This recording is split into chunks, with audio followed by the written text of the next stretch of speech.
পাকিস্তানি একজন মুসলিম যুবক, সে সব সময় অ্যাডাল্ট ভিডিও দেখতো। তার এই গুনাহের কারণে তার কি করুণ পরিণতি হয়েছিল আপনি যদি এটা শুনেন আপনার কলিজাটা কেঁপে উঠবে, আপনি আপনার নিজেকে ধরে রাখতে পারবেন না। ওই যুবক অ্যাডাল্ট ভিডিওর প্রতি এত পরিমাণে অ্যাডিক্টেড ছিল, সে অ্যাডাল্ট ভিডিও দেখার জন্য বড় একটা অ্যাডাল্ট সাইট থেকে অনেক টাকা খরচ করে সে লাইফ টাইমের সাবস্ক্রিপশন কিনেছিল এবং সেই ওয়েবসাইটের অ্যাক্সেস সে তার নিজের বন্ধু বান্ধবকেও দিয়েছিল। সে তার সকল বন্ধু বান্ধবকে নিয়ে অ্যাডাল্ট ভিডিও দেখতো। ঘটনাক্রমে একদিন যুবক ভয়ঙ্কর গাড়ি অ্যাক্সিডেন্ট করে মৃত্যুবরণ করলো। তার লাশটা যখন বাড়িতে নিয়ে আসা হলো, এলাকার মানুষ তার লাশ দেখতেছে, অনেকে বলতেছে এই ছেলে তো নামাজ পড়তো, এই ছেলে তো রোজা রাখতো, এই ছেলেটা ভালো ছিল। কিন্তু তার ভিতরে এত ভয়ঙ্কর একটা গুনাহ যে ছিল, এটা তার বন্ধু বান্ধব ছাড়া অন্য কেউ জানতো না। সকলে মিলে তাকে দাফন করে যখন বাড়িতে চলে আসলো, ওই ছেলের মা গভীর রাত্রে মোনাজাতে আল্লাহর কাছে দোয়া করতেছিল, আল্লাহ আমার ছেলে যদি কোনো ভুল করে থাকে তুমি আমার ছেলেকে ক্ষমা করে দাও, আমার ছেলের কোনো গুনাহের কারণে তুমি তাকে জাহান্নামে দিও না, তার কবরটাকে জান্নাতের টুকরা বানায় দাও। দোয়া করতে করতে মা এক পর্যায়ে ঘুমিয়ে পড়লো।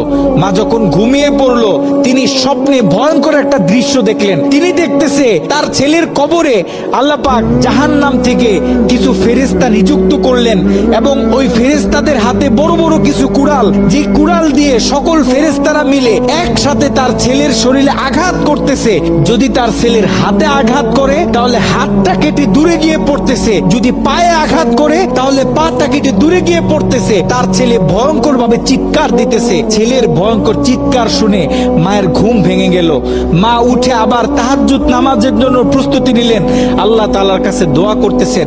দ্বিতীয় দিন গভীর রাতে যখন মা ঘুমিয়ে পড়লেন, তিনি দ্বিতীয় দিন আরো ভয়ঙ্কর চিত্র দেখলেন, যেখানে প্রথম দিন 8 থেকে 10 জন ফেরেশতা দিয়ে আল্লাহ পাক তার ছেলের উপর আযাব দিতেছিলেন, সেখানে দ্বিতীয় দিন 30 থেকে 40 জন জাহান্নামী ফেরেশতারা তার ছেলের উপর আযাব দিতেছিল। তার মা আরো ভয় পেয়ে গেল। তৃতীয় দিন গভীর রাতে ওই ছেলের মা যখন আবার ঘুমিয়ে পড়লো, তৃতীয় দিন তিনি খেয়াল করলেন 50 থেকে 60 জন জাহান্নামী ফেরেশতারা তার ছেলের উপর আযাব দিতেছে, তার ছেলের উপর আক্রমণ করতেছে, তার ছেলে ভয়ঙ্কর ভাবে চিৎকার দিতেছে। দিন যত বাড়তেছে আল্লাহ পাক জাহান্নাম থেকে তত বেশি ফেরেশতা তার ছেলের উপর নিযুক্ত করতেছে। মা ভয় পেয়ে গেলেন, মা ভেঙে পড়লেন। ওই ছেলের মা ছেলের বন্ধুদেরকে একদিন ডাক দিলেন, ডাক দিয়ে বলতেছে, দেখো আমি আমার ছেলের উপর দিয়ে এই ভয়ঙ্কর স্বপ্ন দেখতেছি, তোমরা যাও কোন আলেমের কাছে জিজ্ঞাসা করো যে কেন আমার ছেলের সাথে এমন হচ্ছে। ওই ছেলের বন্ধুরা মিলে পাশের বড় একটা মাদ্রাসায় চলে গেল। ওই মাদ্রাসায় ছিল একজন শাইখুল হাদিস।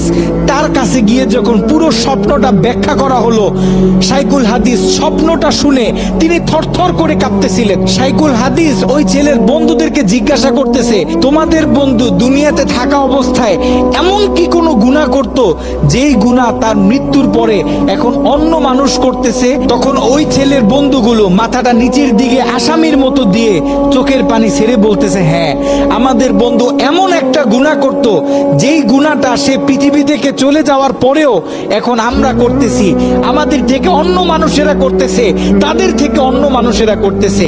আমাদের বন্ধু অ্যাডাল্ট ভিডিও দেখতো, সে একটা সাইট থেকে সাবস্ক্রিপশন কিনেছিল, সেই মেইল পাসওয়ার্ড আমাদেরকে দিয়েছিল, আমরা আমাদের বন্ধুদেরকে দিয়েছি, তারা তাদের বন্ধুদেরকে দিয়েছে। এরকম করে এটা আস্তে আস্তে ছড়িয়ে পড়তেছে। ওই আলেম বলতেছে, শোনো, তার এই গুনাহ পৃথিবীতে যত মানুষ করবে, দৈনিক যত মানুষ এই গুনাহের সাথে লিপ্ত হবে, আল্লাহ পাক জাহান্নামের তত বেশি ফেরেশতা তোমাদের বন্ধুর উপর আযাব দেওয়ার জন্য নিযুক্ত করে দিবেন। নাউজুবিল্লাহ। যত সম্ভব পারো তোমরা এই ওয়েবসাইটের অ্যাক্সেসটা বন্ধ করার চেষ্টা করো।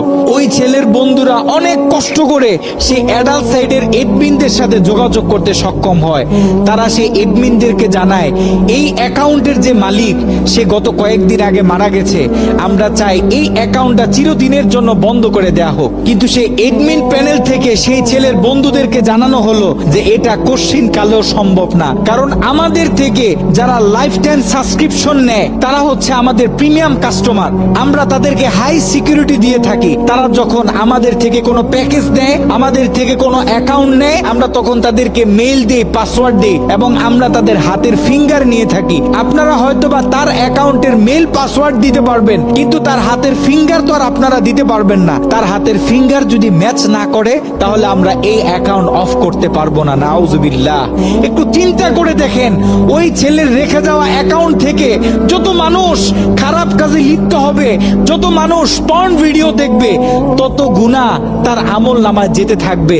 একটু ঠান্ডা মাথায় চিন্তা করেন, আপনি আর আমি আমাদের সোশ্যাল মিডিয়া অ্যাকাউন্টগুলো কিভাবে ব্যবহার করতেছি। আমরা তো আমাদের ফেসবুকে কত ছবি শেয়ার করি, কত মুভি ক্লিপ শেয়ার করে থাকি, কত গান বাজনা শেয়ার করি। আপনার আমার মৃত্যুর পরে এগুলো তো আর কেউ কাটতে পারবে না। যত লক্ষ মানুষ আপনার আমার মৃত্যুর পরে এই ভিডিও দেখবে, আপনার আমার অ্যাকাউন্টে রেখে যাওয়া ভিডিও যত মানুষ দেখবে, আপনার আমার কবরে তত কঠিন কঠিন আযাব দেয়া হবে। আপনি আর আমি জীবিত থাকা অবস্থায় যদি আমাদের ফেসবুক অ্যাকাউন্টে ইসলামিক ভিডিও শেয়ার করি, একটা কোরআনের তেলাওয়াত শেয়ার করি, একটা হাদিস শেয়ার করি, ইসলামিক কোনো ডকুমেন্টারি শেয়ার করি, তাহলে আপনার আমার মৃত্যুর পরে এই অ্যাকাউন্ট থেকে যত মানুষ এই ভিডিওগুলো দেখবে, আমরা কবর থেকে তত বেশি সওয়াব পাইতে থাকবো। এ কারণে আমরা পৃথিবীতে থাকতে যত কাজ করব, সব কাজ যেন আমরা চিন্তা ভাবনা করে তারপরে করি।